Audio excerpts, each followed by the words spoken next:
Now, hotel and gaming group Sun International is the latest South African business to pull out of Nigeria. The company cited weak economic growth and clashes with regulators as their key reasons for the decision. Sun International is another South African company to clash with Nigerian authorities after telecoms group MTN was fined for failing to disconnect users with unregistered SIM cards. Now, Sun International's decision to exit Nigeria follows a food and clothing retailers Woolworths and Truworths, as well as Tiger Brands, who sold its loss-making Nigerian division to Dangote Industries. Reporting poor first-half results, the company said tough economic conditions and, of course, a general negative sentiment in its home market of South Africa resulted in revenue growth at its casinos of only 0.8%. Well, joining me in the studio with more on this is Deji Badmus in Lagos. Deji, as always, welcome to the show. Of course, Sun International is saying it's pulling out partly because of clashes with regulators, with Nigeria's government. Now, they mentioned an ongoing shareholder dispute. Give us some insight into what the issue was.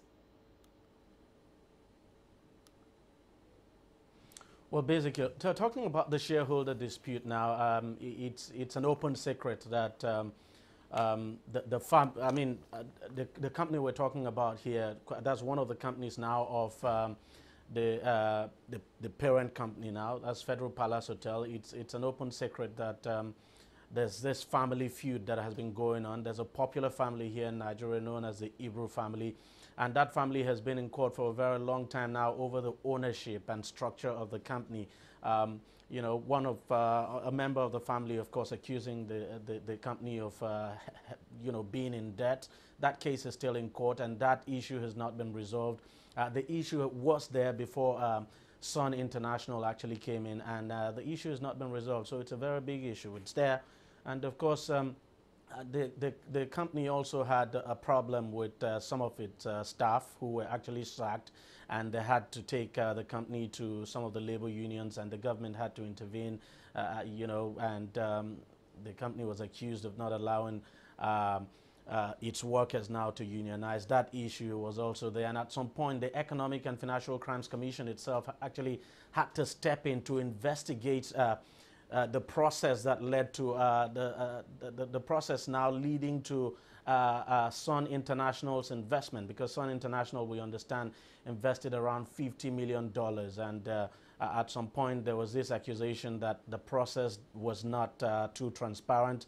Now, at some point, the EFCC even had to arrest 3 senior management staff of the company. They've actually been released, but their passports have not been released to them.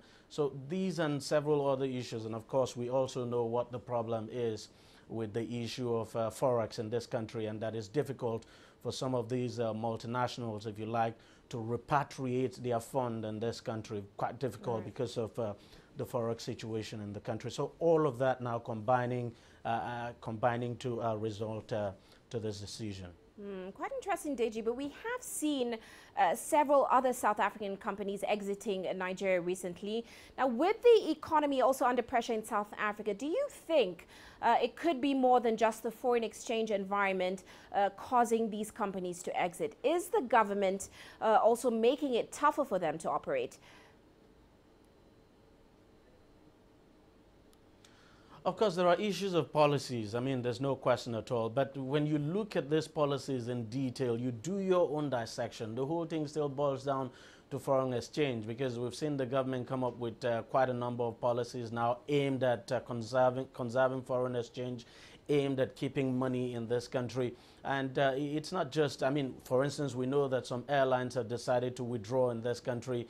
They cited policy issues, and those policies, of course, have to do with the government policy now in terms of the repatriation of funds. It's very critical. Now, for most of these multinationals, if they are not able to repatriate funds to their home country, it's always a difficult one for them to do business. And then, of course, well, you know what the policy is on our monetary policy, and they've cited the problem of inconsistency now in this policy. So, but at the end of the day, Uche, everything ties back to the Forex challenge. But because before now, I mean, most of these companies were just rushing into Nigeria, and then the bubble burst, You know, the price of oil collapsed, our production level came down, foreign reserve came under enormous pressure, and suddenly we're having all of these problems. Just a bottom line, Uche, Forex. It's a Forex. Of course, there are issue. policy Well, issues as on well. that note, Deji, of course, we know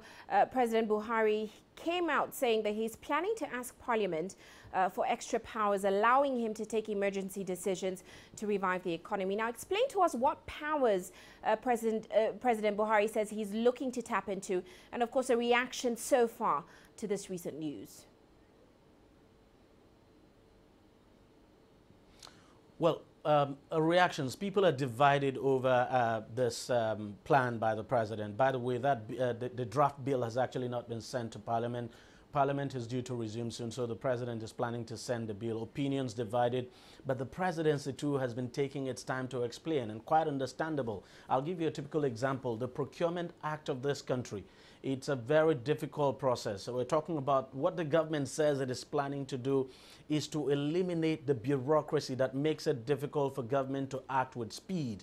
Let's talk about the procurement process. The law says you cannot award contract 6 months, earlier than 6 months after a decision has been taken. So if the cabinet, for instance, meets and says, look, that road is bad, we want to award contract to fix the road urgently, it doesn't work that way. The earliest you can award that contract will be 6 months. And considering the present situation of the country, you need massive injection of funds, and you need those funds to come in fast. And now the government is saying, look, for these funds to come in very fast, we need to boycott some of these procurement processes, and so that the funds can actually come in fast. Same thing with the issue of environment. You know, the government, for instance, plans to, by way of environment, now allocate funds meant for particular budget budget subheads. Now reallocate that fund to another subhead. The law requires that the government would have to approach Parliament. Now the bureaucracy is excessive. It's too much. It's slowing down the whole process. And so the government thinks, that's the reasoning of the government now, that you just need to boycott some of these processes and get this economy to start moving very fast, because what you need at this moment is to get funds into the economy as fast as possible, and boycott this cumbersome bureaucratic process, at least for the time being. Well, many thanks, Deji, for those insights. Of course, Deji Badmus joining us there in Lagos. Well,